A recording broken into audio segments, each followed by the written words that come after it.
Welcome to the Deep Dive. Today, we're jumping into a stack of sources to really look at the Ministry of Finance of the Republic of Trinidad and Tobago. It's often called the mother of all ministries. Yeah, and it's a really crucial time for this deep dive. You see, the TNT economy, it's kind of at a crossroads. On one hand, things look okay. Okay. Well, modest GDP growth in 2023, about 2.1%. And interestingly, that was driven by the non-energy sector. Plus, their external position is strong. There's always a but, isn't there? Exactly, but that stability is really masking these huge, long-standing structural challenges. Yeah. And the ministry, it has to face them now. Right, that structural problem. That's our focus. Our mission here is to unpack the ministry's immense power, look at the core fiscal paradox shaping their economy, and examine the strategies for this upcoming national budget. It's critical. So let's start with that power. This ministry, it's the main architect of economic policy, right? Managing revenue, the budget, public debt. Everything.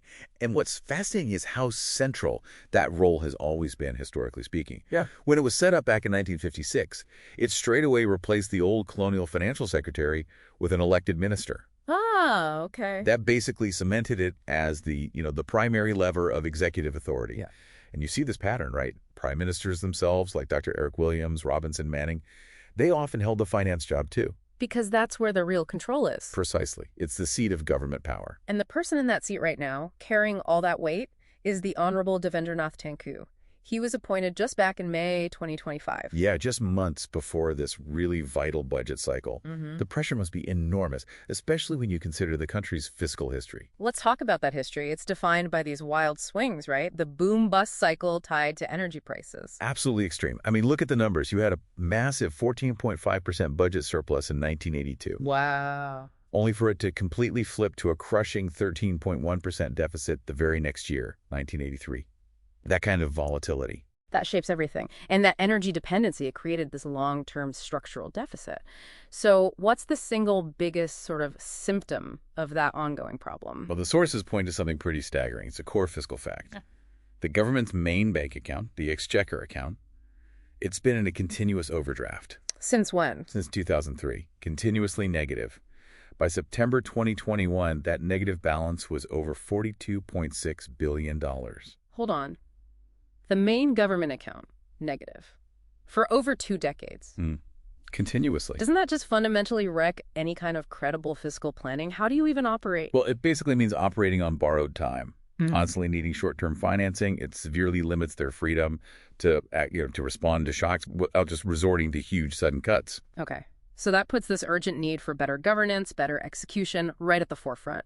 And you see hints of this pressure, like that high court referral last August, investigating hundreds of CPEP contract extensions. Right, the CPEP program, that's the Community-Based Environmental Protection and Enhancement Program.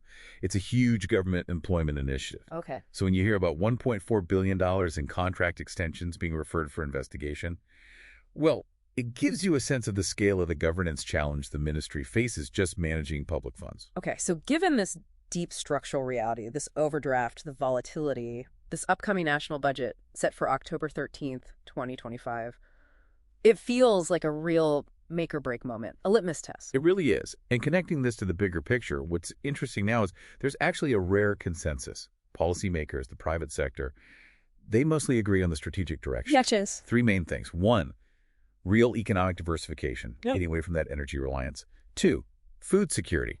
A big push to cut down that massive food import bill. It was over $7 billion TNT dollars recently. $7 billion on imported food. Wow. Okay, number 3. Investing in new growth areas, specifically what they're calling the creative orange economy. Think software, film, cultural exports. Yeah. Those high-growth industries. So everyone agrees on the what? Diversify, food security, creative sector. Pretty much, yeah. So what does this all mean then?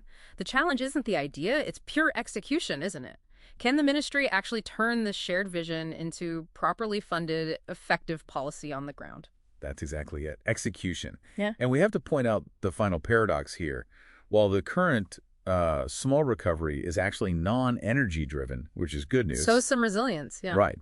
But the IMF still notes that the biggest upside risk for growth in the medium term It still comes from new natural gas projects.